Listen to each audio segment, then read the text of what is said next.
Hello and welcome to the Sports Card Strategy Show, brought to you by NoOffSeason.com, where you can get unlimited personalized advice from our experts to help you build your sports card investment portfolio. Sign up for a free 30-day trial today at NoOffSeason.com. Today's show is sponsored by Graybo Sports Cards, a local hobby shop owned by Gray Burnett, Brian Fitz, and Duke Denny One-Time Dodson. Graybo's is located in the Arts District of Richmond, Virginia. Graybo sports the best selection of raw and graded singles in the Mid-Atlantic and a wide variety of wax.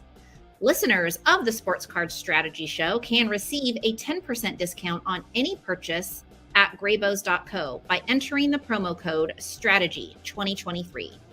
Graybo's now breaks on Whatnot and or Drip 5 nights a week, including baseball, basketball, football, and even wrestling breaks. Use the link in our Instagram bio for a $15 credit after your first purchase on Drip. You can follow all of Graybo's news updates on Instagram at Graybos_cards. Don't forget to get your sell alerts by texting sports cards to 1-833-992-5727 to crystallize your profits at the right time. Also, don't forget all the data we use on the Sports Card Strategy Show is from marketmoversapp.com. Save 20% by using the promo code NOOFFSEASON after a free 14-day trial. Okay, and the strategy you have all been waiting for, your hosts, Paul Hickey, Lefty McKee, and the doc, also known as Dr. Crack, Mr. Chad Guell. Take it away, guys. We are taking it away, Sonia. Thanks for the great intro. What's up, everybody? I'm Paul Hickey with NoOffSeason.com. I'm joined right now by Dr. Crack, Chad Guell, and Connor Barnett, our head of content here at NoOffSeason.com. We don't have Lefty McKee yet, so we're going to roll with Connor and get into it. Guys, how you doing this morning? Doing great. Doing lovely. Yeah. NBA preseason tipped off. We're right in the middle of the still the early hype of the NFL season as things shake out. Soccer started. A lot going on. We had the Ryder Cup not too long ago. So a lot to talk about in the sports card world, fellas. Right off the top here, I want to ask Dr. Crack a question because we've had a lot of comments on our YouTube videos at youtube.com/Paul Hickey. For those of you who are unable to join the live chat and you're listening on the podcast apps, we've had a lot of people DMing me at Sports Card Strategy, a lot of emails to Paul at nooffseason.com, which is great. The audience is growing. The family's growing. Welcome in to those of you who are new. We'd love to hear from you. Love to hear what you think of the show. One of the comments I got recently on a YouTube video led me to ask Dr. Crack off the top of this show, Chad, what was the biggest mistake or some of the biggest mistakes you made when you first started trying to flip sports cards for profit? That is an awesome question, and might need to be part of our sports card school teachings, because it was the school of hard knocks for sure for me, getting back in after being out for several years. And I would say the biggest mistake I made was I cast my net too wide too quick. So what I mean by that is there are so many sports card strategists, if you will, YouTube shows, articles that you can read, and everybody's got a little bit of a different take on it. So I was following too many shows, and I was like, oh, so-and-so says this is a good play. I better go buy 3. Oh, this so-and-so says this one's a good play. And I found myself very quickly within the first 6 months of doing it in the hole big time, which was when I had to decide and have the hard conversation with my wife that I was going to set a budget, and this is separate money away from the money for the everyday life and bills. If it runs out, I'm out. I promise I will not do sports cards anymore. And what that did was it made me really narrow my focus, and I decided, you know what? I'm going to stop listening to all of these people, and I'm going to go with what I know from years ago. and I actually unplugged from all of the experts for a little bit. And then I found your show and I was like, oh my God, these guys get it. I wish I could get on this show, and here I am. But this show focuses on a much more direct approach rather than this shotgun approach that you see everywhere else. And all the other places, I actually made the mistake. I bought a subscription to I'm not going to say the site, but I bought a subscription that was $49.95 a month, and they guaranteed you profits, guaranteed you. Well, with that guarantee, I lost $700 in the first year, not counting the $600 I spent on the membership. So that was a $1,300 loss. And when I contacted the people and said, you guaranteed it, and they're like, well, you know, and it's like, are you kidding me? So I was thinking they'd give me my $1,300 back to at least get me to even. And they're like, well, maybe you're not doing this right. And I thought, wow, that was the lightning moment. So I would say, I tell things every week. Connor has things, you have things, Lefty has things. Gary from Hoops and Cards, Andy Kaysen. There is so much information, guys. Start very narrow. Start with Jackson Holiday. Start with, Jackson Churio. Start with 2 or 3 players. Build the bankroll, and you can expand out from there. Yeah, there's a lot of FOMO. There's a lot of information out there, and it's really hard to narrow your focus. And that's the biggest mistake I made. But in the first, I gave myself 12 to 18 months to kind of play around, because I wanted to see what vintage cards would do well, what cards from my childhood would do well, which is kind of vintage, old, inactive players, like some Hall of Famers, some just kind of stars that aren't active anymore. And then ultra modern, I needed to learn the ultra modern market. So there's kind of micro markets. I always say there's no one sports card market. You can't listen to the clickbaity headlines and clickbaity videos about the sports card market, because there is no one sports card market. There are micro markets within, and you have to stay narrow focused and find your own niche where you can go into and be successful within each. And you're right, Chad, we throw out a ton of different ideas, a ton of different plays, a ton of different things that work and don't work. But I think we try to empower our audience to find their own sports card strategy that works for them within all the different possibilities. And yeah, to your point, I mean, our premium subscription is free for 30 days. And then it's only, if you do the math, it's only $19.99 a month. It's $225 a year after the 30-day trial for free.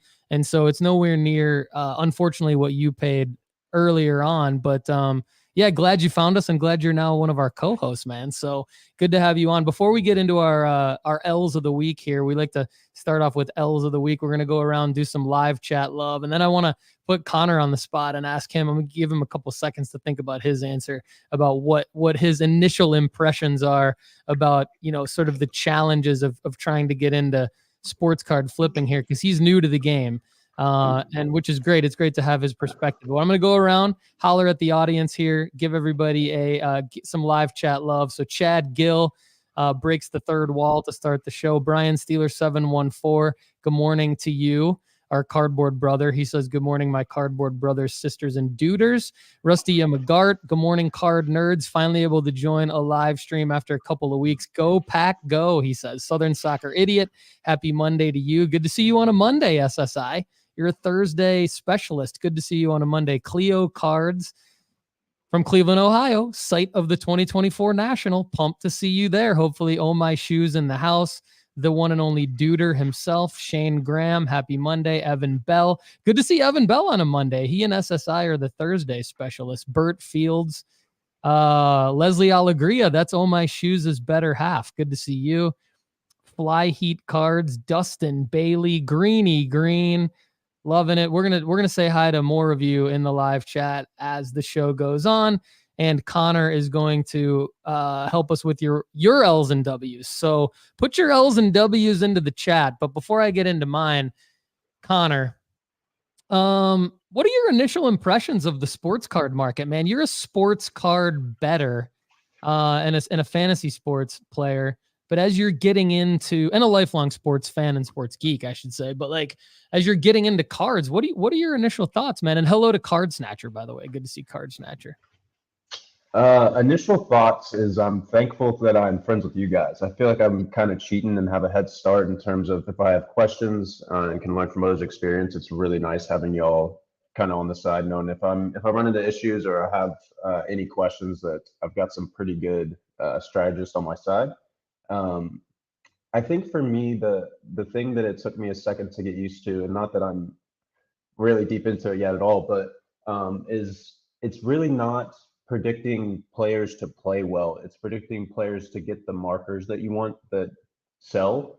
So like, I was just thinking about Gary Trent Jr. Like, he just is such a great role player. I think he had a great preseason game. Actually, I think he played really well. And he just does it every year. He shoots 40% from three, plays good defense on the wing, but he's just never going to have that sell marker, it seems like, for the teams that he plays with and the role that he has within the team. So it's kind of finding that balance between guys you like, guys that you think will perform well, and guys that have legitimate markers that are not necessarily performance-based. So it's definitely taken me a minute to get used to that and kind of getting over my own hubris of, I think this guy will perform well, rather, I think this guy will sell well at this point. Yeah, that's a great point. I think that's a mistake I made early on, and I actually made it with Gary Trent Jr. and Darius Garland and some of the other guys that I really saw breaking out. And what you need to realize is that they have to have like the most investable cards first. They have to have a card market. And even though you might be able to predict a player breaking out, that doesn't mean that their cards are necessarily going to sell well. So if Lefty were here, I think he would probably say what he always says. And I think it's one of the greatest points anyone's ever made on the show still, is like, you can't try to convince somebody to buy someone's cards. So even with like a Gary Trent Jr. who outperformed how we thought he was going to perform a couple of years ago when he got traded to Toronto, different things like that. And he started at shooting guard, started on the wing and put up 20 points a game. Basically, he didn't really have the type of rookie cards. He didn't really have the type of draft capital. He didn't have the market.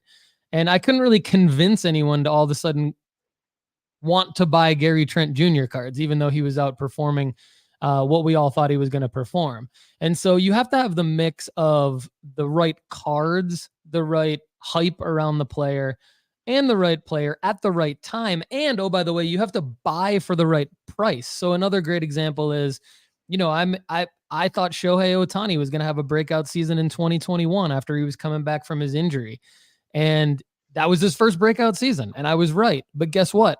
I bought the Shohei Ohtani cards way too high. I bought them at the wrong time. I didn't have them. I wasn't early enough to buy the Topps Chrome 2018 PSA 10 and, the other Shohei Ohtani cards that sold for $300 and $400 later that summer. I had bought them for $300 and $400 already. So I broke even, but I didn't make any money. So a lot of times, even though you make the right call and have the right card, you have to buy in at the right time. And so I'm going to jump right into my L of the week, and hello to Luke Menkel in the comments there. We see you, live chat love for Luke Menkel, and everybody's dropping their L of the week and W of the week in the live chat. So thanks for that. If you're listening on the podcast apps, go to the Discord and drop your L of the week, and we'll get you into the show.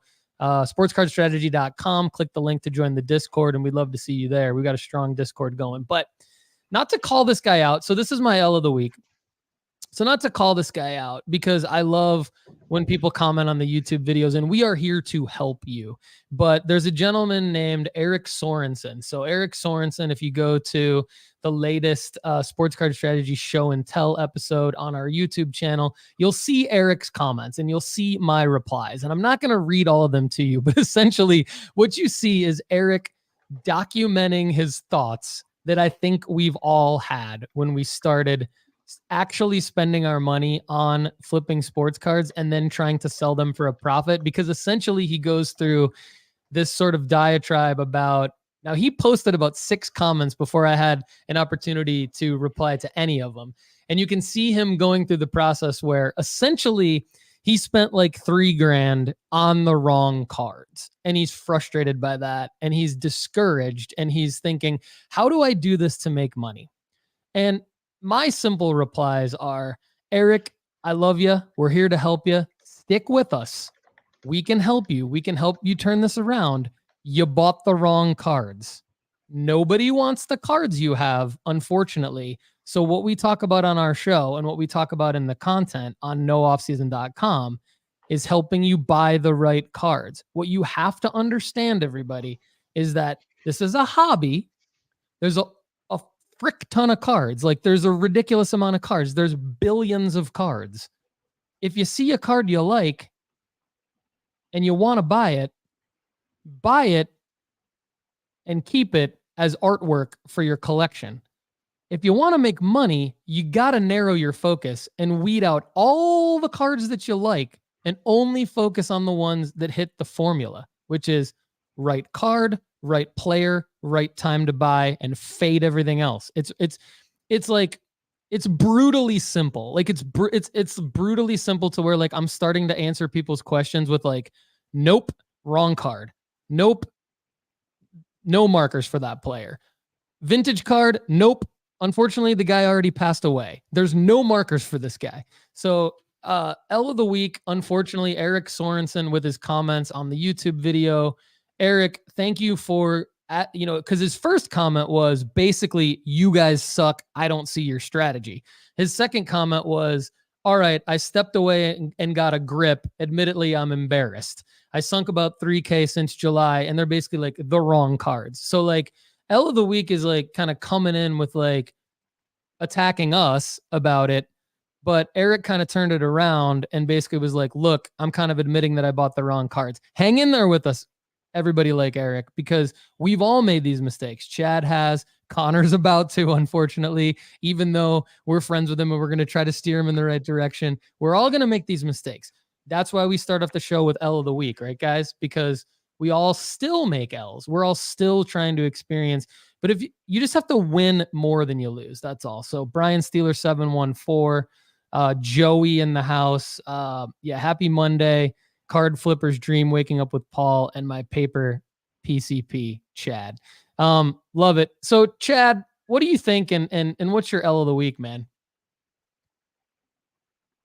I think this is a great way to start off the show, talking about some of our biggest mistakes to help everybody not make our mistakes. But I didn't really have an L of the week, but after talking this morning a little bit, my L of the week is the NBA preseason. You get so hyped up. I'm so excited. I want to see Dame in the Bucks jersey with my Bucks, and then Dame, Giannis, Middleton. Nobody played in the first preseason game. About the only star I'm seeing getting a whole lot of runs so far is Luka, and that's because that team is so bad. I think they need as much chemistry and time to build as they can. Luka's amazing, of course, but I hate preseason football. I hate preseason basketball. Just let's get to the games and see who we want to play this. All these other players. Nobody cares. I know they need to do it because they got to build some chemistry, but man, it's too long. Give us 2 or 3 preseason games and then let's rock. All right. Since we've got Connor and your L of the week was related to the NBA preseason, Connor's our resident basketball expert. Connor, what do you think of the NBA preseason? As an entity or these specific games that we've seen? As an entity first, and then the specific games that we've seen. I hate it. I'm on the same page as Chad here. It feels like we have 2 of them too, because we get the summer league. So it's like, not only do we get to see all the rookies once, then we kind of just get to see half of them again and 10 minutes of stars.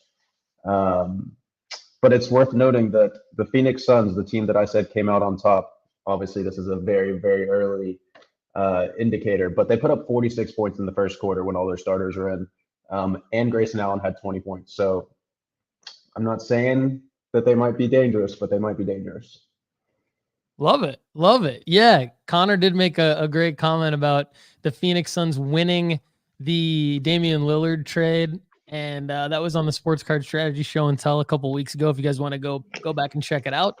Yeah, the NBA preseason, what I'm noticing is that, unfortunately, it doesn't really create any card hype. Obviously the NFL preseason does. There's not much else going on in the lead up to the NFL preseason. It's obviously baseball season, but there's not much else going on in the sports world that's as big as like the NFL preseason. But I think like maybe it's a combination of the stars not playing that much and the beginning of the NFL season still in full effect when we get to the NBA preseason. But I agree. I mean, it's almost like, as big of an NBA fan as I am, I didn't even realize that there were games on. It was just kind of like a secondary thought. So really excited about the start of the regular season though. And hopefully that will bring some card hype. And Chad's made the point recently on the show a couple of times about how, and I talked about it too, how the in-season tournament should be interesting this year. So hopefully the in-season tournament will sort of keep the card prices on the rise, maybe through the early part of December, and create some sell opportunities for those of us who have had some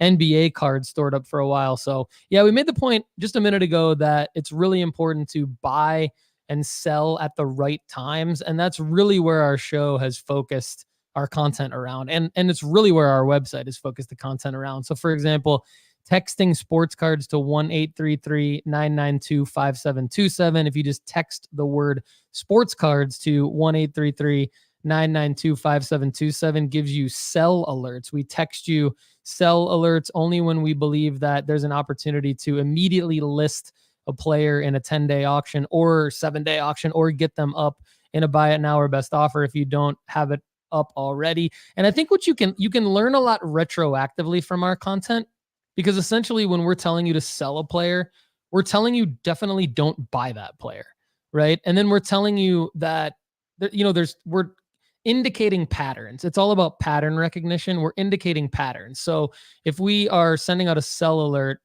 first of all, the article that we link to is going to give you context around that. And in that context, you can learn the pattern that we're looking at. So a lot of times it's getting called up for the first time from a baseball prospect. A lot of times it's a player getting traded. A lot of times it's an amazing performance on the field or on the court or on the ice or whatever for a player that has not had a performance like that. And we don't believe they're going to have another performance like that for a long time. So, that's probably a good segue into my W of the week, because, this is where I really, really wish Lefty were here. Because we got a Kenny Pickett alert, guys. We got a Kenny Pickett alert. The dude is just getting it done. I mean, it may not be pretty, but Kenny Pickett continues to get the job done in Pittsburgh. They're a winning squad. They won again this week. Kenny Pickett, the gloves, doesn't look great, but he gets it done. And he got it done to George Pickens again, beat Lamar Jackson and the Baltimore Ravens division rivals. I mean, the proof is in the results right now. And Lefty's not here to defend himself on Kenny Pickett. This is kind of funny because Lefty anointed Kenny Pickett as my guy at the National for the first time ever in July of 2023. I don't believe you could go back into the Sports Card Strategy Show archives, guys. I don't even think I ever said anything about Kenny Pickett ever being my guy. But funny enough, I'm on a hot streak. Lefty even anoints some random player as my guy. And now he's on fire. Kenny Pickett is on fire. More on that to come in the show. But my real W's of the week, guys, are actually card related. CJ Stroud has been playing really well. And one of the strategies I put into place was when I was at the National, I just paid for the VIP package. Not that I actually am a VIP. I just paid for the package. And within that VIP pack, they give you some cards. And one of the packages of cards had rookies from this year's draft class, 2023 draft class, in pro uniforms, just base Panini rookies. CJ Stroud was one of them. I took those cards and I got them graded at SGC. Some of those who are familiar with the show may remember I talked about this earlier on in an episode, I believe in August. got those cards back. I graded them at SGC because I wanted to get them back to sell them at the beginning of the season. A lot of times what happens with people, especially at the beginning of the show, we mentioned like some frustrations with getting started flipping sports cards. One of the main frustrations that maybe we can talk about throughout this episode, guys, is not really getting enough action as you thought on your early eBay auctions. And this is an example. I listed a CJ Stroud SGC 10, just a base card. It was not selling, even though he's been playing well. It was just not selling. It was an auction. I kept relisting it. I probably relisted it 4 times. Then I realized, you know what? Chad's light just went off. That's number one. It's only been happening once a show. I feel like it's happening less and less. But anyway, here's what I did. I realized my opening bid was at $29.99. And I was like, you know what? That's probably why this thing isn't getting any bids. So I lowered it to $9.99 as the opening bid. And guess what? It sold for $41. So I lowered my bid, sold for $41. I made a profit of $13 on that card. Now, that's not a huge prop. That's after fees. That's after what I paid for the card and everything. That's not a huge profit, but it is $13 that I didn't have before. And it's because I got a card at the right time. I made a play to get it graded. I didn't pay that much to get it graded. I made a play to get it back in time to sell it at a point when I knew CJ Stroud could potentially be playing well. And then I went ahead and listed it for sale. Now, being around long enough to know why it probably wasn't getting enough action on the auction was also another thing. But just hobby tip for you guys, like, lower the bid. In a case where you've got your opening bid too high, lower the bid. It will help. So I made $13 on that card. My other win of the week, shout out to Rusty Immegart. This is a win for both of us. Rusty sold me a junior Caminero. It was raw at the time, color match, non-first, but it was a refractor out of 150, I believe.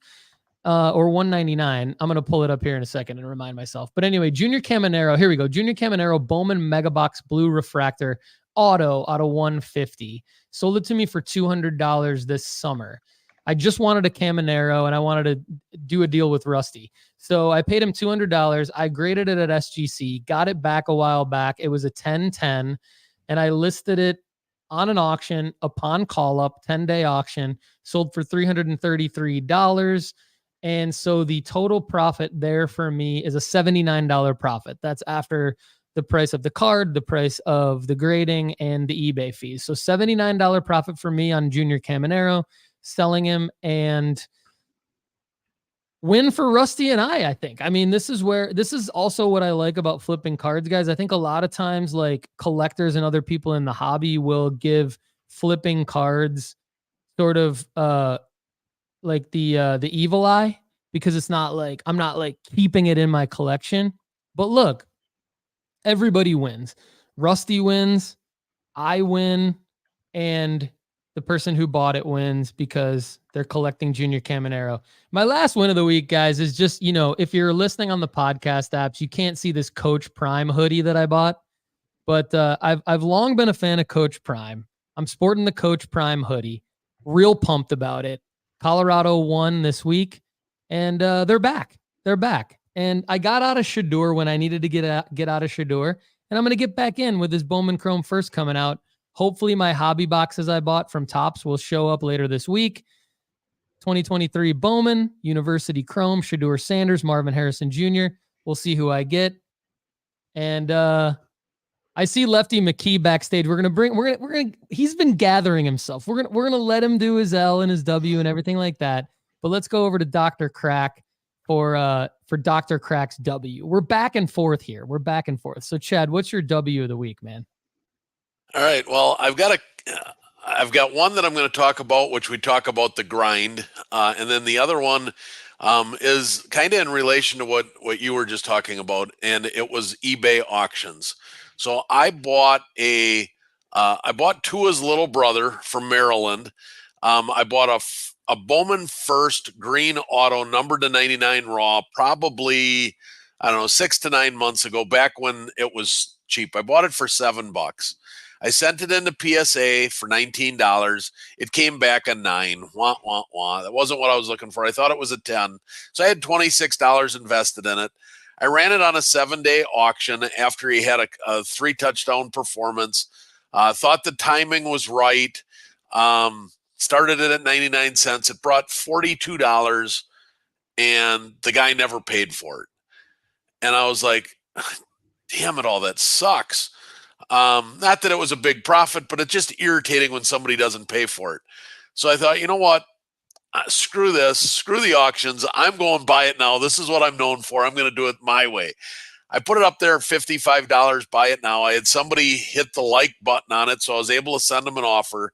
I sent him a private offer of $52, and he took it. So I knocked off $3. I got $52. So I made a little bit of money on the card after the auction sold. It wasn't a huge profit, but just the fact that I was able to sell it, get a little bit more than the cheapskate that didn't pay for it, that made me feel good. So that was a win in 2 different ways. A, I got a little more money, and B, I felt like I kind of rubbed it in the guy's face. So that was kind of fun. The other one is a grind. A few weeks ago on the show and tell, I had showed you a collection that I bought with 111 cards in it. I was able to buy the 111 cards for $100. I just want to give an update for everybody. I've sold 22 of the 111 cards so far, and I've netted $101 on those 22 cards. So I now have 89 of those cards that I have $0 left in. So if I get $1 a card, I'm up $89. I still think I still think that's gonna end up netting close to $400 or $500 when it's all said and done. But just an update on it. I am at the break-even point with 89 cards remaining. The grind is fun sometimes. Yeah, I think the theme of today's show is like, how do you win flipping sports cards? Because it's really, really hard. And especially at the beginning, because at the beginning you're trying to figure things out and you don't really have the juice in your eBay profile to get all the views and the watches and the bids and everything like that. But it's a grind. Chad's right. It's a grind. So I love, a lot of times I come in and I'm like, my L was this and my W was this. And they're really just referring to like 1 or 2 auctions that I ran. And I don't really run the gamut of like the grind, but we're going to get into that in sports card school. So if you haven't gone to nooffseason.com yet and checked out the preview of sports card school, you should definitely do that.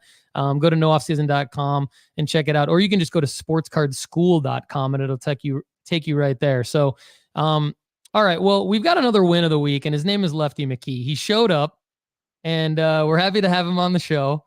And we're really excited to see Lefty McKee today and hear from him. The L of the week apparently is that Central Time is a thing.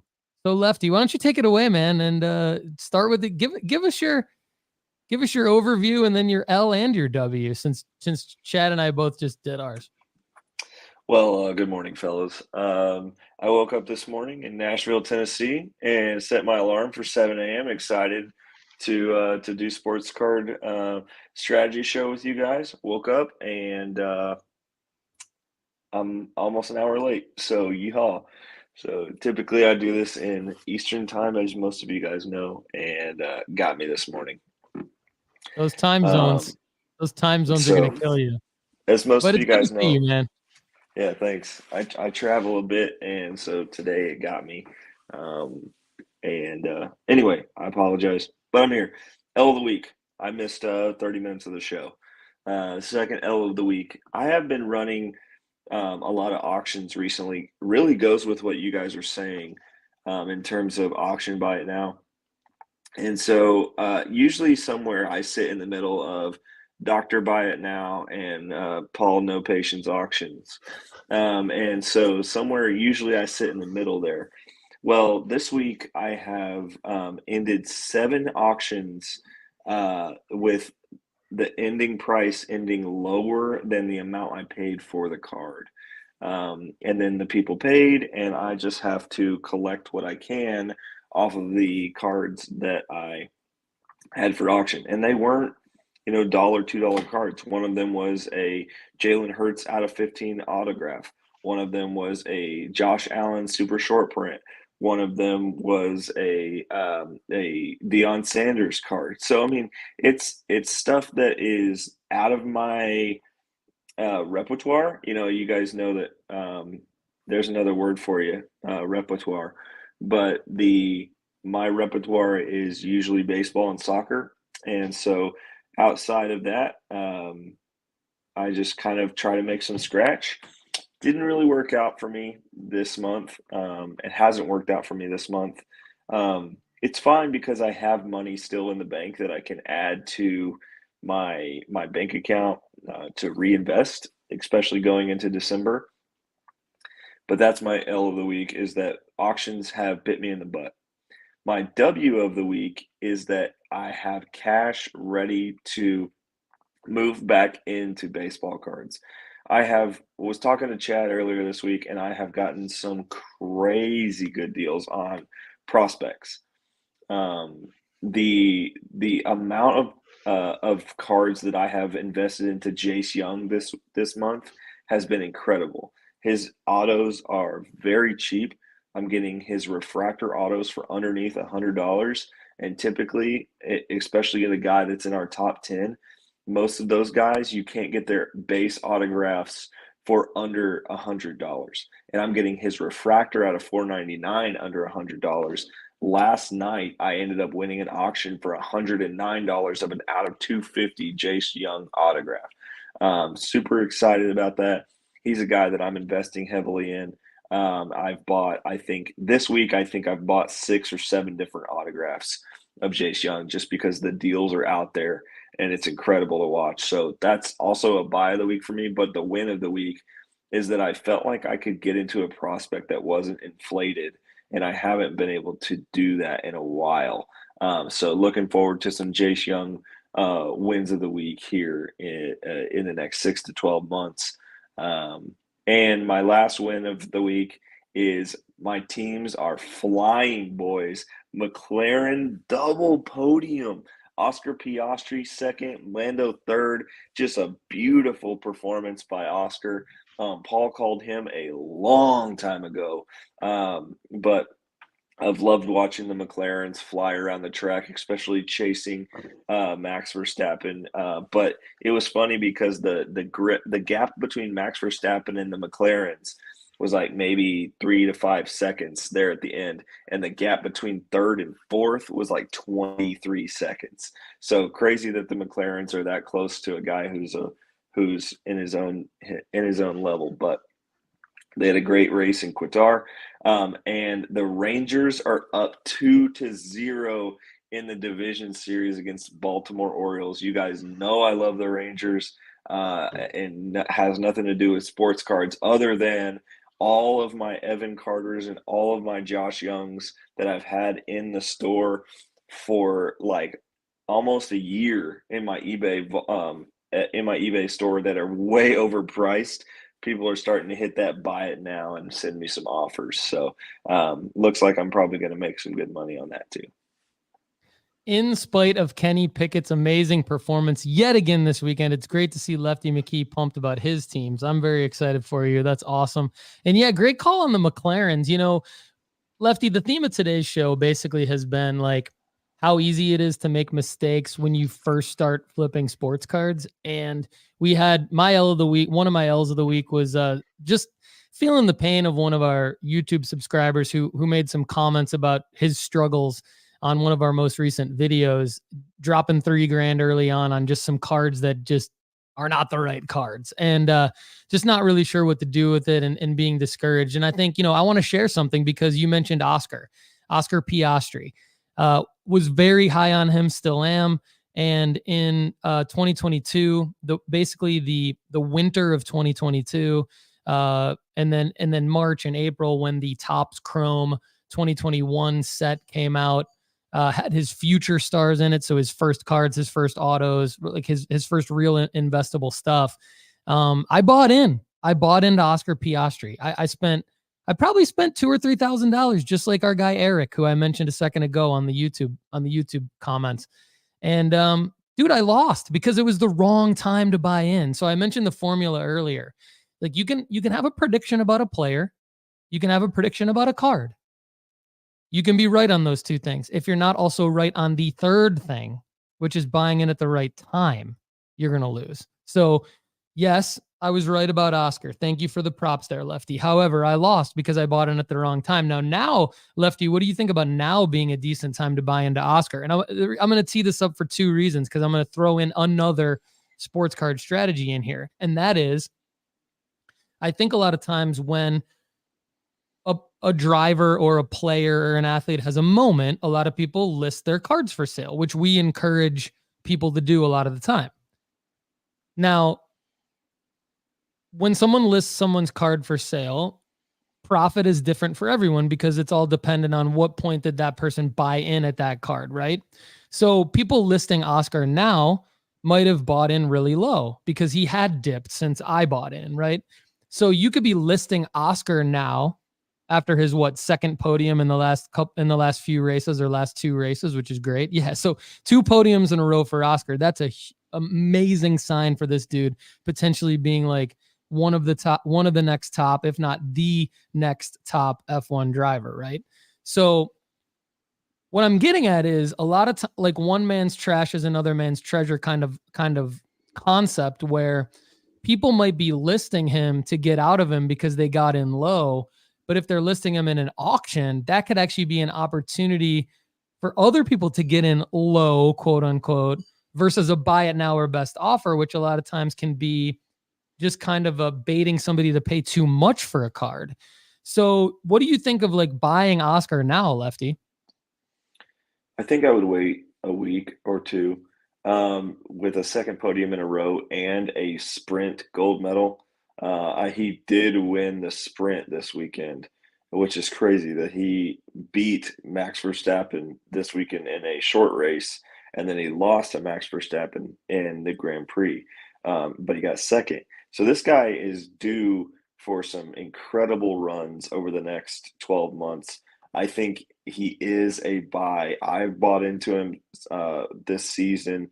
I bought into him at the right time when Paul and I were talking about when we should rebuy into Oscar Piastri. I bought into him in Lando when the team was looking like they were finished in week 2 and 3, when they got 19th and 20th on the grid, and now they're second and third two weeks in a row.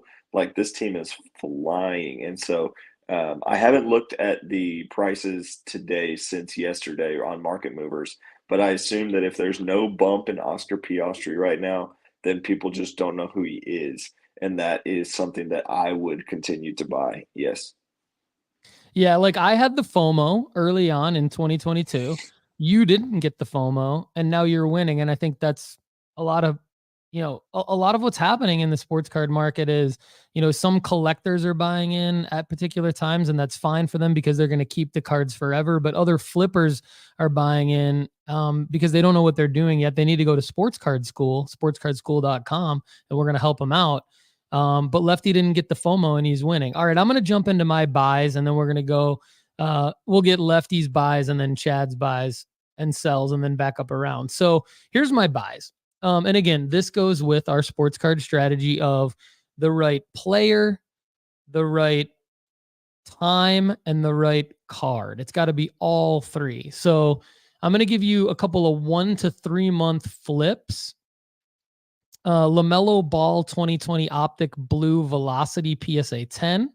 You can find that on our sports card rankings, our basketball card rankings at nooffseason.com. If you just want to go find that, click it, buy it. That card is a card that is off base, but it's desirable in a PSA 10. And the Optic Blue Velocity looks nice.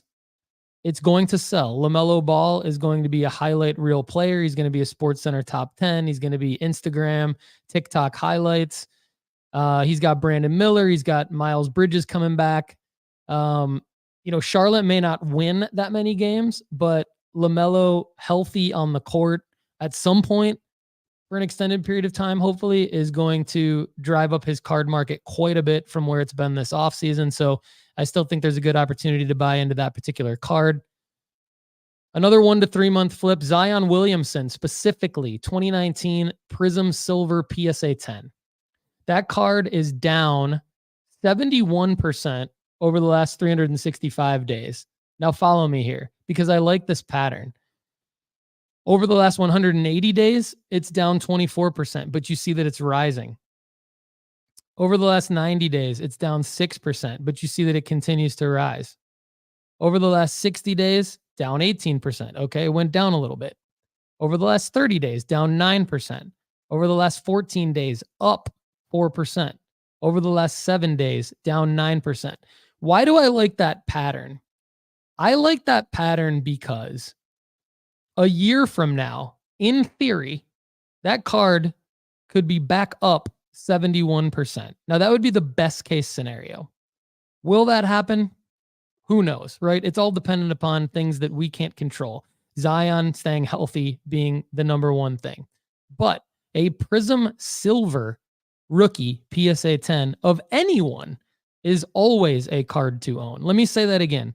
Prism Silver rookie PSA 10 of any basketball player worth their salt, any draft capital, same with football, that's always a desirable card to own.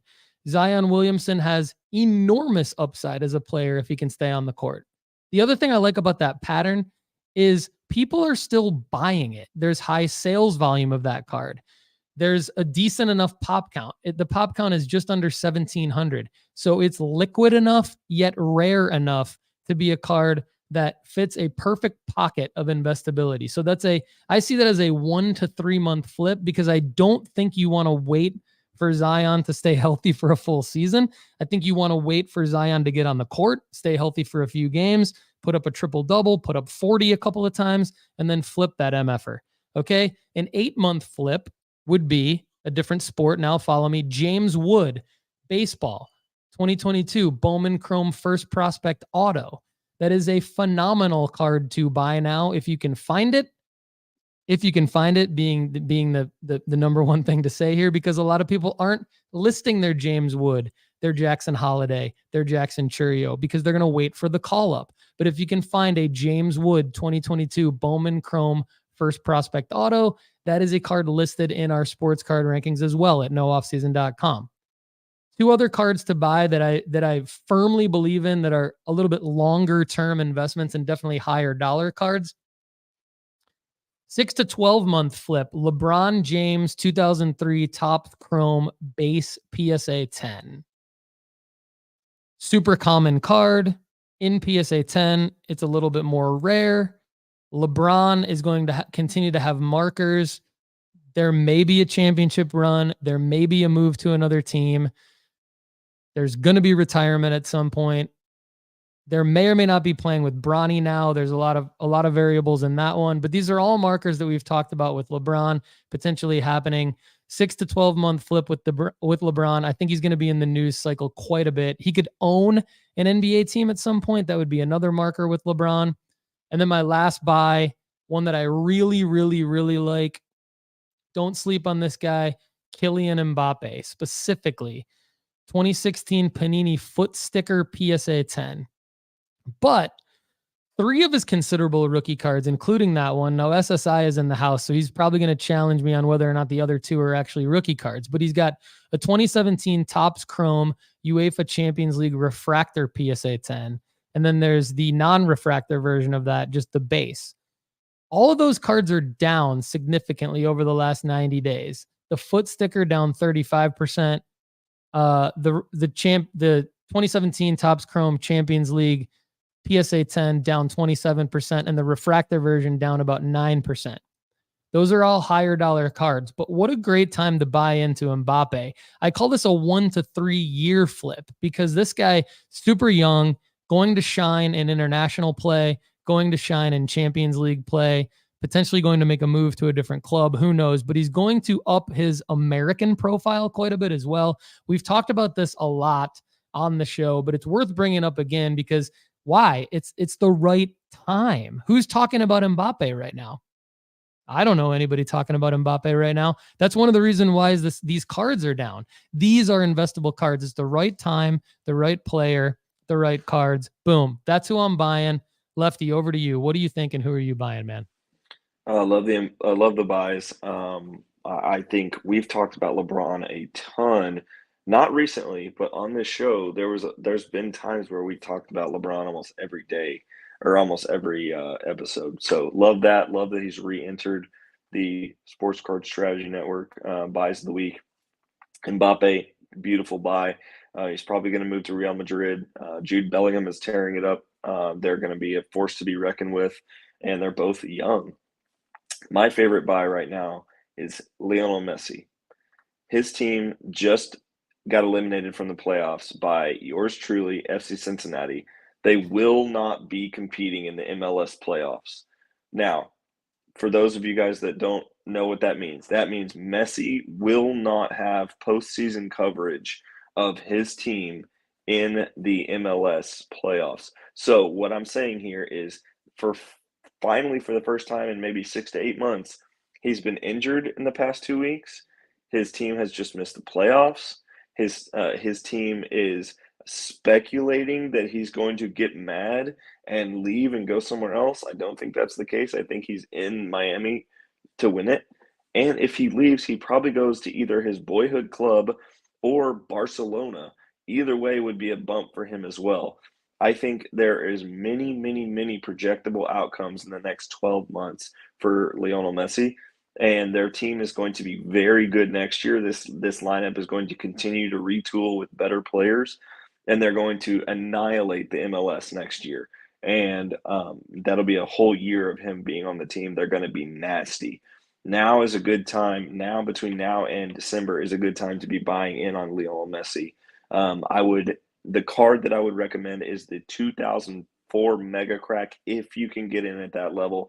If you cannot get in at that level, it's that 2014 World Cup card in a PSA 10, the World Cup Prism, because it's pretty short printed. It's not necessarily short printed card, but it's just a it was at a different pop count. Cards weren't produced at the same level in 2014 as they're produced now, because it was not as popular as it is, as most of you guys know. Another buy that I have right now is Jace Young and James Wood. These are guys that are in our top 10 that are incredibly undervalued. We've talked about Jackson Churio. We've talked about Jason Holiday. We've talked about Xavier Isaac, who also is a better buy than some other people. But you can find Jace Young and James Wood incredibly cheap. And James Wood, remind you, it's less than 12 months ago, or a little bit over 12 months ago, maybe 14 months ago, that James Wood got traded for Juan Soto. He was in the Juan Soto trade, going over from the Padres to the Nationals. This guy's incredible. He's going to be in a market that needs another player to really mash. He's going to be paired up with C.J. Abrams, and C.J. Abrams himself is a good buy, in my opinion, this offseason. But he is already in the majors. So as you guys know, I only buy prospects, and as soon as they hit the major league call-up, I get rid of everything. Those are guys that I think are good buys right now. Messi, James, and Jace. And then Mbappe, I would put in that list as well. And there's probably going to be markers for Jude Bellingham with Mbappe as well. So, Lefty, great analysis there. And I want to say this, like, credit to Connor, Lefty, and Chad, because literally every single one of my buys were pulled from nooffseason.com. Every single one of them. It was not even me. I just went to nooffseason.com. I saw what our experts were doing, and I found the cards that I liked the best, ran a little analysis to make sure it was still in line. So Orlando Goolsby in the live chat says, Zion Williamson, what was the card to invest in? And then Lefty threw out the exact cards for you. But if you missed all that, guys, go to nooffseason.com. Click on the sports card rankings. There's mixed rankings for hockey, F1, soccer, tennis, golf, MMA, culture. There's basketball card rankings. There's baseball card rankings, and there's football card rankings. Literally, I just picked my buys from the ones we're already linking to.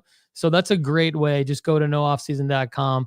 And I realize I missed the audience L and W, Connor, so I apologize. Everybody in the audience, we're going to get to your L's, W's, and your questions all at the same time. But first, we got to go over to Dr. Crack for his buys and his sells. So, Crack, it's your show now, man. Take over. What do you got for us? All right. For my buys, I'm rather than telling you what to buy, I'm going to tell you what I bought. So within the last week, since last week's show, I too am on the Jace Young train. I bought 2 Bowman First Chrome base autos, PSA 10s. So I bought them already graded. I got them for $125 each. I got both from the same guy for $250. James Wood, I got a James Wood Bowman Chrome First base auto for $150 in raw condition. I bought 10, and I think I showed this. I actually bought this on the show last week. 10 Bowman Chrome First base non-auto Jackson Holiday cards. I got the 10 card lot for $208. A Justin Fields Silver Prism. I wrote the article on which Justin Fields cards, and I did it because I had said in the next 5 weeks, Justin Fields is going to be playing some really bad defenses. Lo and behold, what's happened the last 2 weeks, Justin Fields is starting to go off. His card prices are starting to rise. I bought a Silver Prism PSA 10 for $350. I bought 3 Prism base Paulo Banchero PSA 10s for $50 each. I bought a Jackson Holiday Bowman Chrome First base auto in raw condition for $450. I bought a Xavier Isaac Bowman Chrome Green Shimmer first auto raw for $150. I bought a Cam Collier Bowman Chrome first auto base PSA 10 for $95. I bought a Jalen Brunson Silver Prism Rookie PSA 10 for $95. I bought a Giannis NBA Hoops the short print redback PSA 10 for $350. That's a $700 card if he does well this year. Joe Burrow field level silver. This is the 3rd one I've bought now in the last 60 days. PSA 10 for $775, and a Zion Williamson Select Concourse Silver PSA 10 for $150. So lots of buys this last week. Kind of been on a little bit of a buying spree. Hey, Lefty, do you remember when Chad ran out of money like a month ago? What the hell happened? I've been selling, so I sold off. I've freed up some money. One of your pigeons just go wild? One of your pigeons went nuts. No. This is card money. I do not combine pigeon money with card money. That's a no. But anyways, so the sold some birds, yeah. So anyways, the theme of this is I'm going to touch on my strategy this week as long as we're here. A week ago, I had said I was turning my attention to graded basketball cards. However, with the prices dropping so hard right now on these baseball prospects, Lefty and I have really been getting in on some great deals on the baseball prospects. And the reason I'm doing it now instead of December is because right now they're available. It might dry up.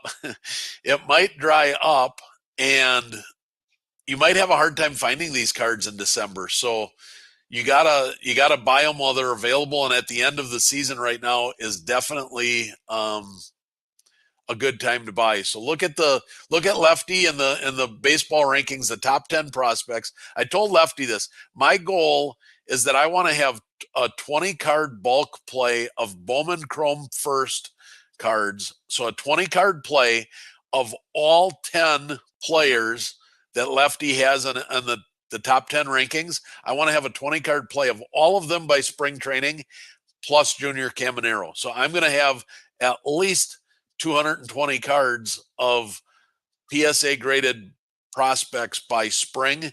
So if you're looking for a narrowed focus and you can wait 6 months, buy baseball prospects and get them graded right now.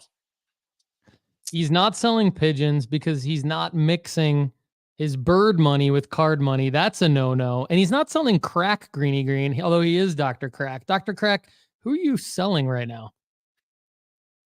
Well, for selling, I continue to sell off any of my baseball players that are in the playoffs. So I'm selling off some, Acuna is one. Freddie Freeman is another. I've got some of those cards listed. And here's a card that I don't own, but I just wanted to bring it to anybody's attention if they have it. So 2017 score Patrick Holmes PSA 10. This is a college uniform card. This is a card that typically, even though it's technically a rookie card, but not in his Chiefs uniform, it generally sells for $200 to $250. There was a sale this week of that card for $955. Now, do I think that there's something weird going on with that sale? I do. I think that was an outlier. It was kind of a flyer. It shows, according to eBay, it got paid for, so I don't know if it was a shill, but I have no idea. I don't care. The reason I don't care is because that sale, real or false, people are going to use that most recent comp to try and sell their cards. So the tide is going to raise on that card, even if it raises $100 because of that $900 comp. Now is the time to sell that card, because you can go and say, look, the most recent comp was $955. I'm only looking for $450 or $400 or whatever you're going to try and do to get out of that card. Get out of the card. It is not a collectible card. It is a score. We asked, one of the questions was, what are the top 3 cards? Score is in the bottom 3 cards. It's right down there with Leaf. Get out of the card right now while you can.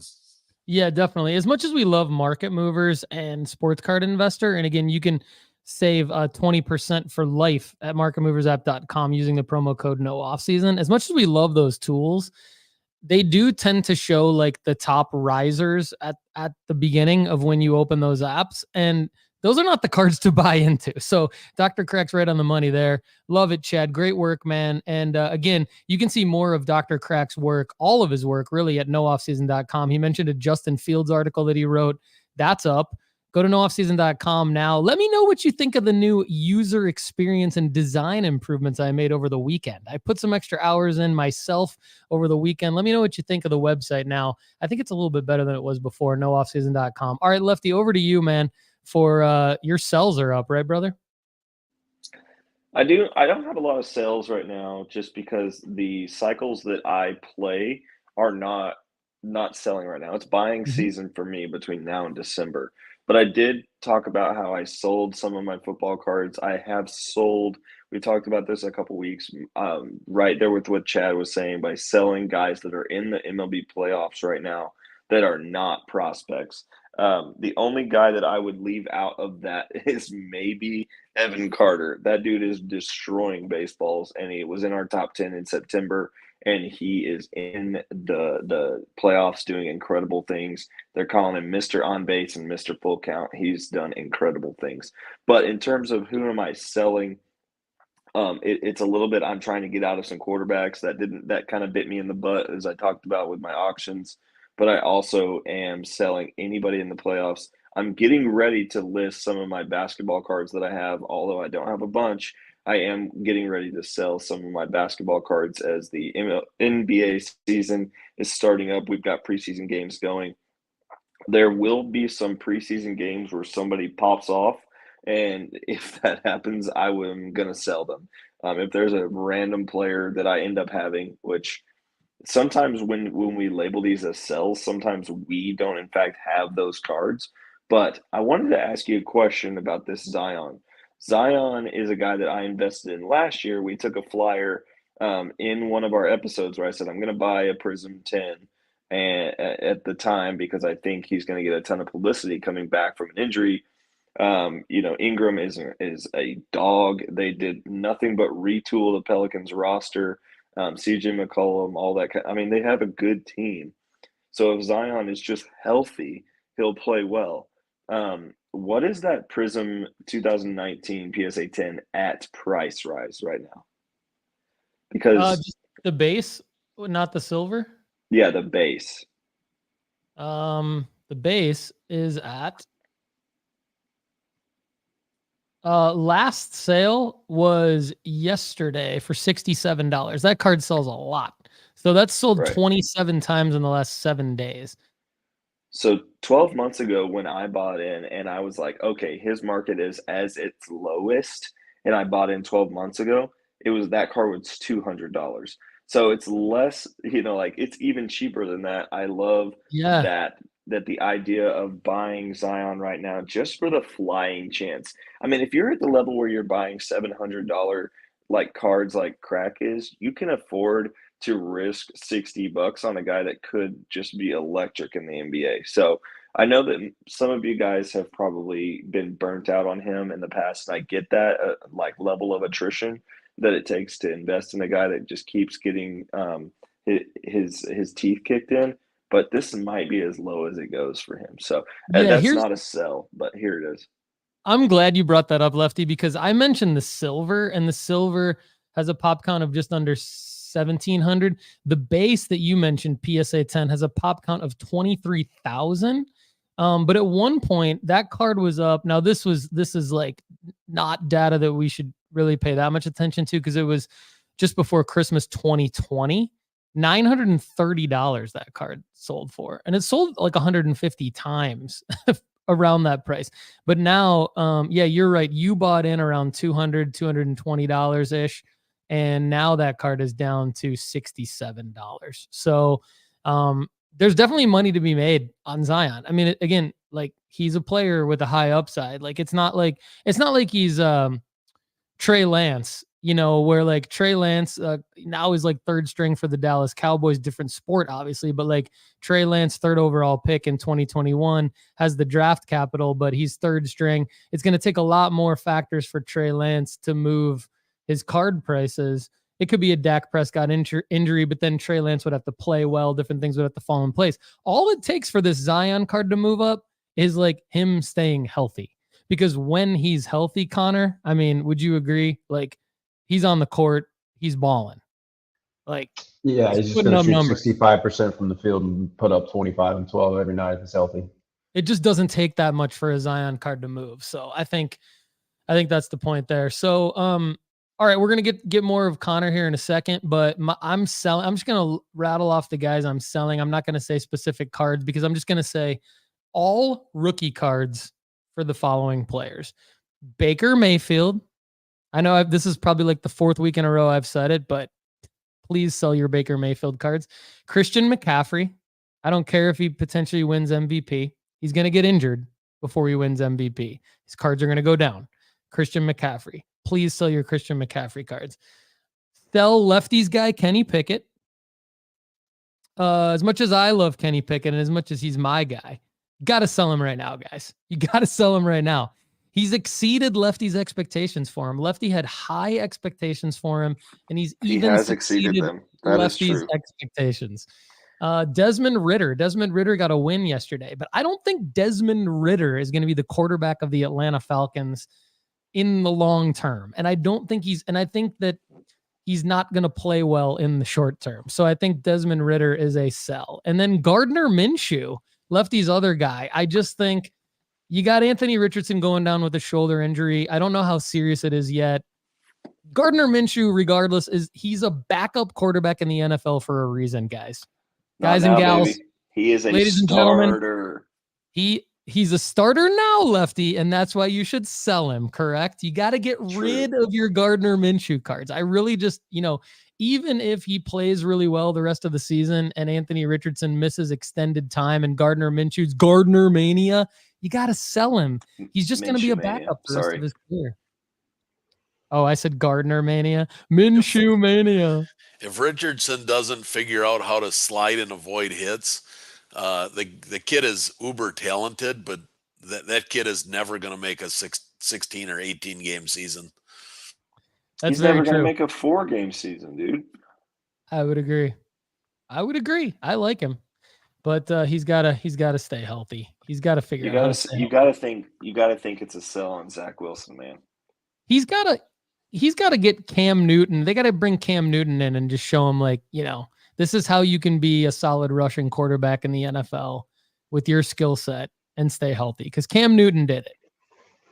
I think that's the comp right there. But I think Richardson's potentially even a better athlete than Cam Newton. So, All right, guys. Let's get over to Connor for some audience stuff. So we got audience L's, W's, and then questions. Connor, what's going on, man? What's going on in the live chat? Yeah, let's start with our L's and W's of the week. Burt Fields, L of the week, entering his collection of market movers. I'm assuming we're referring to time consumption there. W, though, the Sooners rolled and upset Texas. Yeah, that was a crazy last couple of minutes of that game that absolutely busted my parlay, and I was upset about it. Shane Graham, W of the week, buying and grading an Aaron Rodgers upper deck rookie all in for $40, having it come back at a PSA 10 and flipping for $175.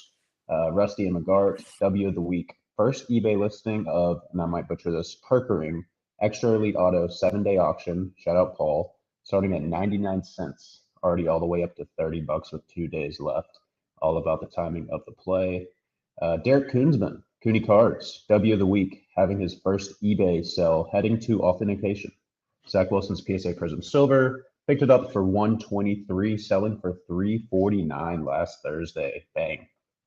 The Zach Wilson quick flip. Love it. Looks like Kunzman sounds like Koonsman. Good work. Yep. Mark Drzinski, W of the week, picking up a 1961 Mickey Mantle, the Switch Hitter Connects SGC 7. Infinity Trader has a couple questions for us. Let's see. One more W of the week. We got Luke Minkle. Sorry if I'm pronouncing that incorrectly. W of the week, picking up first vintage baseball card, 1962 post Mickey Mantle PSA 6. Still trying to come to grips with eye appeal versus PSA score. PCing it for now, but low population count equals future profits. They also had an L of the week, working and traveling too much to list and sell cards at the right time. Yeah, I think we've had a lot of talk about today, specifically about selling cards at the right time and seeing where they're at. And I think that places even more of an emphasis on using a tool like Market Movers. Those charts and all the information you get in terms of recent transactions, like it gives you such a clear-cut picture on where the card really is in terms of its hype cycles, 365-day lows and things like that, that like it just gives you so much more reassurance. Like, I'm so new to the hobby and I still feel comfortable and confident writing about certain cards and trends just because of all the information that Market Movers can give us. So yeah, just another shout out to Market Movers for being a great tool. Yeah, marketmoversapp.com. Use the promo code NOOFFSEASON, get a free 14-day trial and then 20% off for life when you do that. And you're right, Connor, like at the very least, it allows us intelligent questions to ask each other. So in other words, like if you looked at that Zion data and then you were like, well, should I buy this? Like it's down, like it went from 1,000 to 300 to 200 to $67. Like, is there a reason to buy it? Like, could it go back up? At least it gives you the opportunity to kind of ask some questions. So, and then a quick hobby tip off of Luke Menkel's L. I want to say that, you know, when you're traveling and you're having trouble kind of getting to the timing, because we talk so often about how important timing is. And we get it. Like our show audience is mainly like working professionals, men and women, you know, between the ages of probably 25 and 65. And so we get that, you know, you have lives outside of cards, yet you're very into cards and wanting to make money flipping sports cards. One of the best things that I've heard on this show is when Dr. Crack said, create eBay drafts of your cards when you get, especially like if you're grading cards, and PSA gives you the photos within your account. Save the photos, save the name of the cards, and then even create drafts of the listings when you get them back. So that's carving out a day when you have time, anytime. And then they're in your eBay drafts. And then all you got to do, Luke, when you're traveling is open up the eBay app when your flight lands and just click into your drafts and list the card, right, Chad? I mean, I don't travel that much for work anymore, but I mean, I definitely have a lot going on. And a lot of times like, and I know sometimes people like to list if it's a 10-day auction or a 7-day auction, they like to list so that it ends at a particular time, which makes sense. What I'll do in that case, even if it's like, I'm going to be out hanging out with the family or something on a Saturday, I might, if I want my auction to end the following Saturday night, even though you can schedule it, what I'd actually do is I'll create the draft earlier that week or earlier that morning. And then I'll just set a calendar reminder at like 7 p.m. and I'll go into my drafts. I'll be like, excuse me, I got to go to the bathroom, guys. go into my drafts and then just at 7 p.m. just like make the auction go live. I don't know if you do stuff like that, but I think that can help with Luke's L of the week. I do things like that. I do things like bathroom sales. Lefty has doo-doo and he does things like that. That's great. Chad, what about you? Do you pull that move? No, I don't do bathroom sells, but I do have 200 plus cards at any given moment in my eBay drafts that are ready to, with a push of a button in 5 seconds, I can list over, I literally have right now I was just looking as you were talking about that. Right now I have 312 drafts set up and ready to go. All right, so we're going to get to audience Q&A now. And for those of you, I just want to clarify this because we've answered a lot of audience questions on the show. But when you are a premium member of nooffseason.com, we go into very fine detail to help you build your sports card investment portfolio. And we do that by allowing you to ask an unlimited amount of questions at nooffseason.com/ask. And then we answer them on the Overflow show in depth. And a lot of times we'll even go into detail in an email. So one of our premium members, Howard Silverman, shout out Howard, wanted me to answer the following question. And I answered it in an email to him with some rationale behind it. But I wanted to ask Lefty and Chad it before I let Connor take over on the audience live chat questions for the day. Between the following rookie cards, who would you buy and why? Lou Alcindor, Kareem Abdul-Jabbar, Jim Brown, Kobe, Bill Russell, or LeBron. If you had to pick one or rank them, Chad, let's start with you. As an investment to go up in value, not a PC, who would you buy and why out of those guys? I like all of them for long-term holds, but if you're asking me which one, if I have to pick one right now, which one am I going to buy? I'm going to buy LeBron James because he still has markers ahead of him. Right now, LeBron's cards are down considerably from where they were 2 years ago, 3 years ago. They may be up a little bit in the last 6 months, but with all the markers he has left, the only markers left for these other guys are going to be, a death or something of that nature. Unfortunately, I love all of them. And matter of fact, I own all of them in my PC. With the exception of Kareem. I have a second-year Kareem. I'm still on the hunt for a Kareem rookie, but LeBron is, from an investment standpoint, LeBron is an easy answer for me. Yeah, I fade dead people, so I'm definitely buying LeBron and Kareem out of those two. All right, Connor, over to you for the audience QA. Yeah, Chad, I know you got a hard cutoff, so I'm going to direct a couple questions for you first so we can get some good feedback from you there. Chad, I know you've been talking about, and you actually have put together a buy and sell seasonal calendar for people to kind of look at and use and to see hype cycles and when you should be investing in what sports. Bert Fields wants to look ahead at the future a little bit. Says Q&A, what are we looking to buy in December? Can we get a hot buys in December list? Obviously, we're a little bit out, but if you had to think about seasonality and guys that you might be interested in looking ahead, where's your brain at right now? Well, in years past, it's a great question. In years past, if you look at my calendar for seasonal, all sports are buys in December, all of them. Because traditionally, you can look at the last 6 to 8 years, even in the 2021, 2020 range when cards went absolutely nuts, there were still buys to be had in December. I think basketball this year is going to be a little bit of a different twist because of the in-season tournament. So I think there's going to be a dip in basketball after the in-season tournament. And I think it's going to be expectation meets reality. You've heard me say that before. You're going to have some of the teams that are going to have higher expectations. They're going to fail in this preseason, in-season tournament, and that's going to cause their prices to dip. You're going to have a handful of teams, maybe, some of the lower end teams that aren't going to be there at the end of the year that just play their hearts out and do well.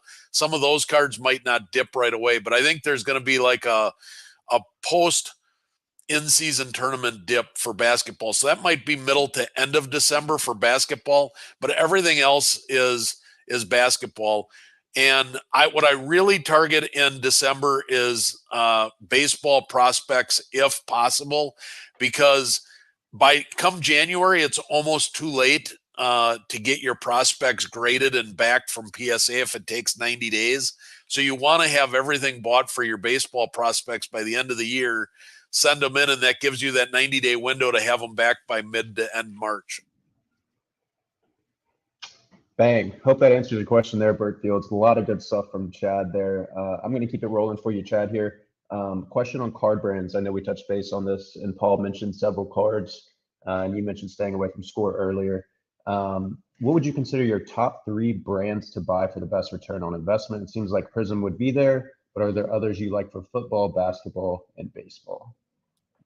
Yeah, this question gets trickier now with everything going on with Fanatics and the licensing changing, but Topps, Chrome, and Bowman first, or Bowman draft, Bowman, anything Bowman that has a first logo as well as Topps Chrome would be for most of what I prefer. However, in the Panini world, I love Optic, I love Prism, and I loved Select before they ruined it with the with the mass production.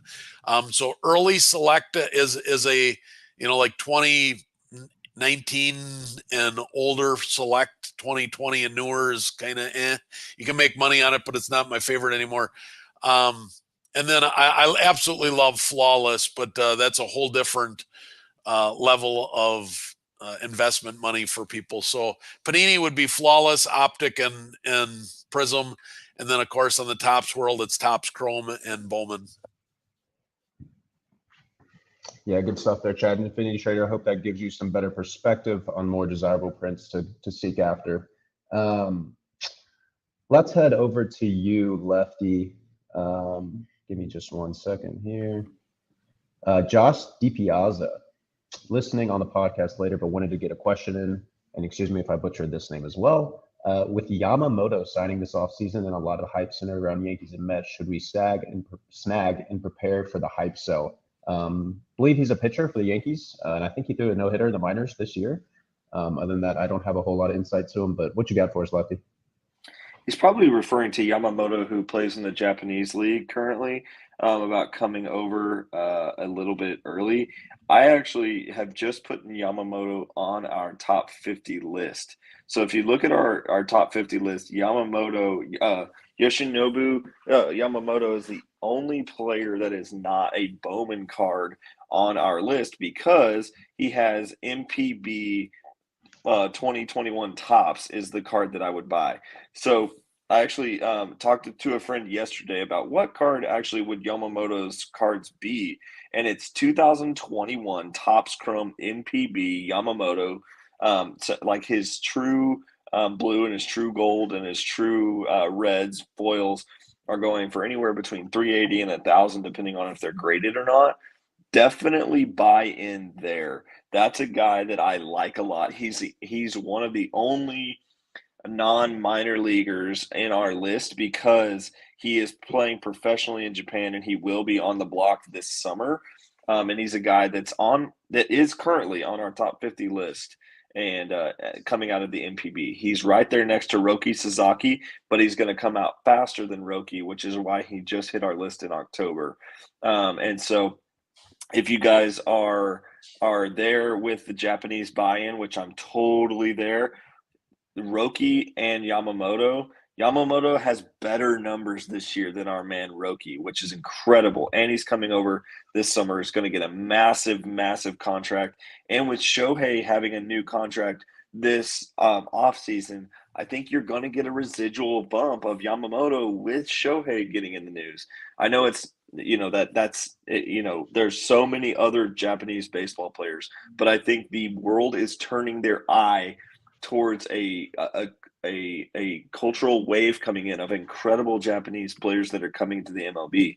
There's several over the next couple of years that we're going to make big money on in sports card strategy shows, and Yamamoto is just the first. And so, yes, I love that somebody has brought this up.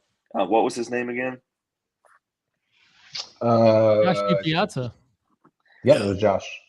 Hey, Yeah, guys, I got a top tier name. I got to run, but I throw some fuel on that fire. Some of the under currents that I've read is that Yamamoto and Ohtani would like to be on the same team. So that could be some extreme fire if that happens. So, yep.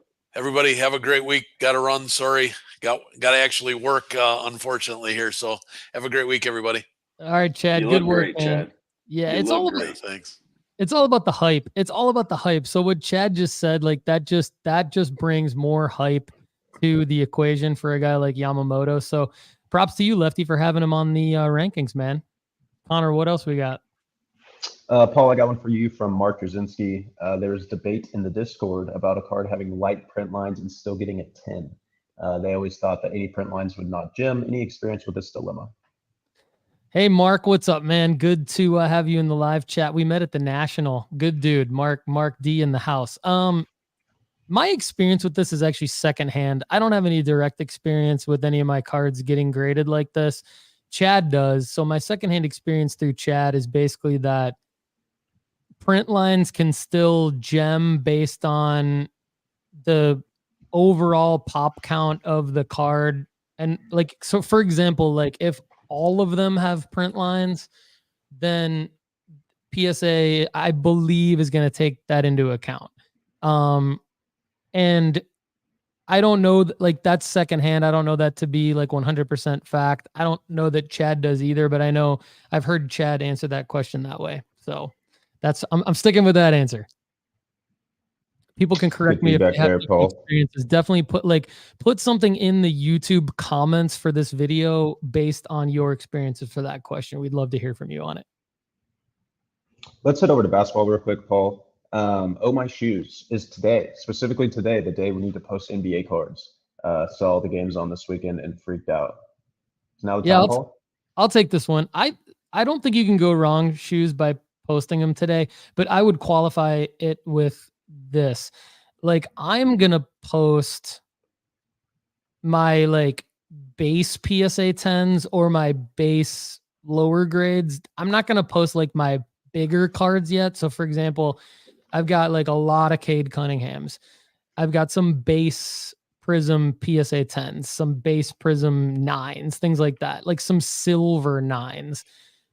I'm going to post those because those aren't going to really have that much upside anyway, even if he does pop off. But like I've got a Contenders Optic rookie ticket auto PSA 9 Cade Cunningham. Like that is one that I'm going to hold until he really pops off, because that's also one that even if he gets injured again and is out for an extended period of time, will retain value because of the type of card it is. So if you have a bigger card like a Kaboom or a Color Blast or a Contenders rookie ticket auto, things like that, I don't think that now is the time necessarily to list those on the hype of the NBA season. But I think that like the base cards, maybe guys like performing well in the preseason, like Connor mentioned Grayson Allen earlier, people like that aren't necessarily going to have huge moments in the upcoming season.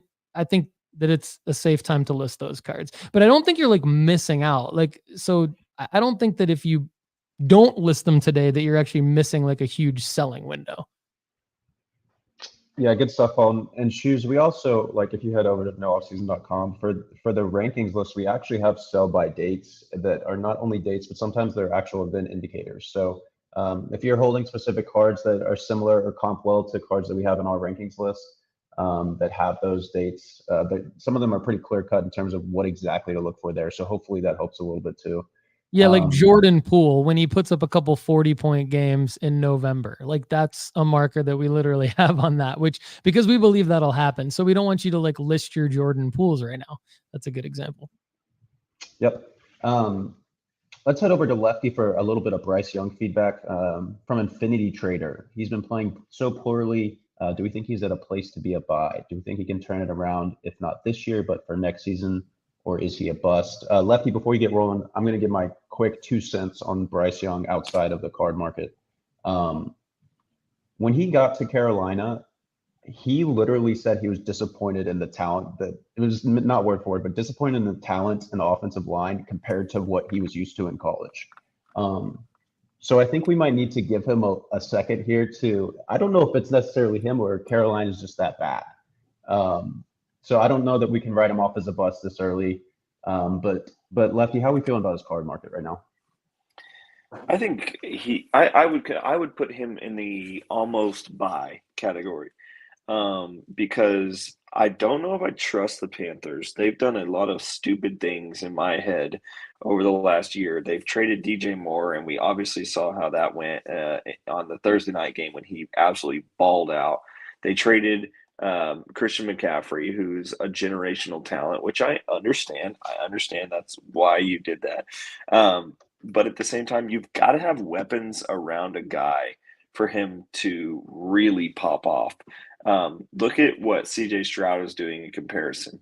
Like, I know it's hard to compare apples to apples, but there are weapons around him. And if you look at what the volume of Adam Thielen is getting right now, is the one trusted asset he has, and the guy is peppering his hands. He's going to have stress fracture surgery on his hands because of how many balls he's getting thrown to. So if Adam Thielen is a target that you wanted to buy in fantasy, go for it. His target share is incredible. His usage rate is incredible. But that's a completely different conversation for another show. But what I'm saying is, I think there will be opportunities for Bryce Young. I believe in the athleticism. I believe in the brain. But the part I'm hesitant on is the Carolina Panthers having the ability to build around him. They had generational talents previously, and it did not work out well. And I'm not sure Young is a generational talent. I just think he's a good football player. And so we'll see that. If he ends up on another team, I think the sky was the limit. But I'm a little bit worried about him being in Carolina. But I think he's an almost buy. Yeah, Lefty, it sounds like we're kind of on similar pages there. He's definitely got the talent. Obviously, he's a little undersized, but I just don't know if Carolina is the place for him to necessarily prosper. I'm going to round off the show with Shane Graham. This one's going to be for you, Paul, since you love your SI for Kids cards. Shane has some SI for Kids cards, Katie Ledecky, Usain Bolt, and Missy Franklin. Would it make sense to grade them now, knowing the Olympics is coming up next summer, to be ready to sell? And if not, Paul, when would be the time to get them graded? Love this one. Saw it in the chat, and I'm excited to answer it. Shane, I love where your head's at, man. This is exactly what you need to do. Paris 2024, Friday, July 26th through Sunday, August 11th, 2024. Great selling window for past Olympic legends like Usain Bolt, Missy Franklin, Katie Ledecky. I've got to do some research and see if she's still going. Because if she's still swimming, she could be the number one play of this entire thing, honestly.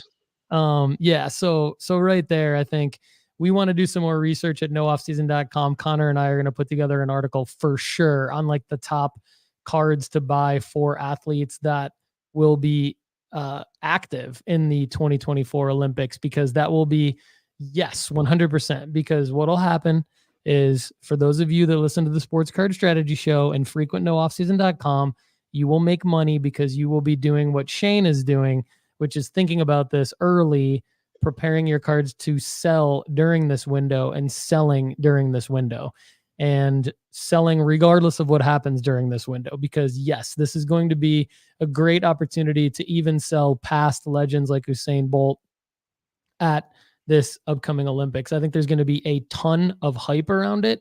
You already see NBC doing commercials with Peyton Manning for it. And so I think it's going to be, big. I think it's going to be really, really big, and it should be some moments for cards. So Lefty, I know you've got some SI for Kids cards too. I think that's probably going to be where we go, the well that we go to for this one. But what do you think? Anything to add on this one? No, I think Ledecky is I believe she's the most decorated Olympian ever at this point, which I think she just previously passed Michael Phelps, if I remember correctly. But anyway, yeah, I'm excited about the Olympics. Who is not? Simone, she's a beast. They're at the Olympic. I am unsure whether the girl from LSU will be on the USA team, but if she is, that girl is an influencer already on TikTok. I forget her name, but that could be an explosive card. And I know that the NBA is already hyping up the U.S. Olympic team. Joel Embiid said he's probably going to play. LeBron said he'll do another round. Like, this could be an incredible basketball team that could be. Yeah, I mean, they've said, all the superstars have said we're in, and which is pretty insane. If that actually happens, all the superstars are going to be out there for this Olympic team, for their quote unquote dream team of this era. Guys, great show today. I see a couple new names in the live chat, so thanks to David Killett. And then, of course, we had MW. MW is a loyal live chatter, so great work. Bert Fields throwing in the Simone Biles. So thanks, everybody in the live chat today. For those of you who are listening on the podcast apps, we love you just as much, if not more so, than our live chat people. You can get into the show by DMing me on Instagram at Sports Card Strategy, or checking out the Discord, sportscardstrategy.com, and then click the active invite to the Discord. Adrian O, yeah, good to see you as well. Live chat love at the end of the show here. Couple more things real quick before we sign off. NoOffSeason.com Sports Card Network. Gary Underwood at hoopsandcards.com has a great article out today on his 4G strategy, which is has to do with basically goats, greats, goods, guesses. So go check that out at hoopsandcards.com. And then Andy Kaysen over at footballcardquest.com. Check out his top 10 players going up. He puts it out every Monday, so it's NFL related. He has great content throughout the week. So check out hoopsandcards.com and footballcardquest.com right here on the nooffseason.com Sports Card Content Network. And Lefty, one more thing I want to throw out there to everybody. We need everyone's help, man, because our Whatnot debut is coming up here soon, October 25th. Lefty and I are going to be on Whatnot. We're going to be having a lot of fun. We're going to be selling some Wemby cards. We're even going to throw in, Lefty and I talked about this, we each ordered some 2023 Bowman U Chrome football boxes from Topps. So I'm hoping mine are here by the time we go live, and then there'll be some bonus packs. We're going to give away some premium packs from nooffseason.com on the Whatnot stream. So check us out. Singles only. Sports Card Strategy Show disrupts Whatnot. Go to whatnot.sportscardstrategy.com to get 15% off of your first Whatnot purchase. And if you're already on Whatnot, then you'll probably miss that offer. So just go to nooffseason.com/whatnot to follow us and be part of that stream. And Connor and Dr. Crack, I think, are going to be live on the channel here at youtube.com/Paul Hickey, simulcasting, funneling people into Lefty and I. So we're pumped about that. Lefty, anything else you have to add before the end of today's show? I know you already mentioned FC Cincinnati. So any other parting shots? I do not have any other FC Cincinnati talk other than I think they're incredible. So I guess I do have a little bit. But this ticker is 1,000% a sick move. I was not here at the very beginning of the show. This is dope. I think I'm excited for working with you guys. Sorry that Central Time bit me in the butt this week. I'll be on time next week. I appreciate you putting me in timeout and being in the background for at least 5 or 10 minutes of the show. I deserve that. But I will take some lashings after the episode is over, and I appreciate your forgiveness. Connor, you're just such a good dude. Frick. All right. I'll talk to you guys soon. All right. I'm going to give Connor a couple seconds to cue up the Sonia outro here while I say that next Monday, Duke Denny One Time Dotson from Graybo's joins us. We've got the Sports Card Strategy Show and Tell this Thursday. So get your submissions in. If they're not in already, email Sonia@nooffseason.com. That's SONIA @nooffseason.com. Email Sonia, and we're going to get you on the Sports Card Strategy Show and Tell this Thursday. I'm going to be out Friday, guys. So the Overflow Show is going to go live to those premium members on Thursday. So get pumped for that. Everybody, thanks so much and have a great day. Connor, go ahead and cue that Sonia outro, brother. Thank you for listening to the Sports Card Strategy Show, brought to you by nooffseason.com. Don't forget to get your sell alerts by texting sports cards to 1-833-992-5727. Follow us on Instagram @SportsCardStrategy.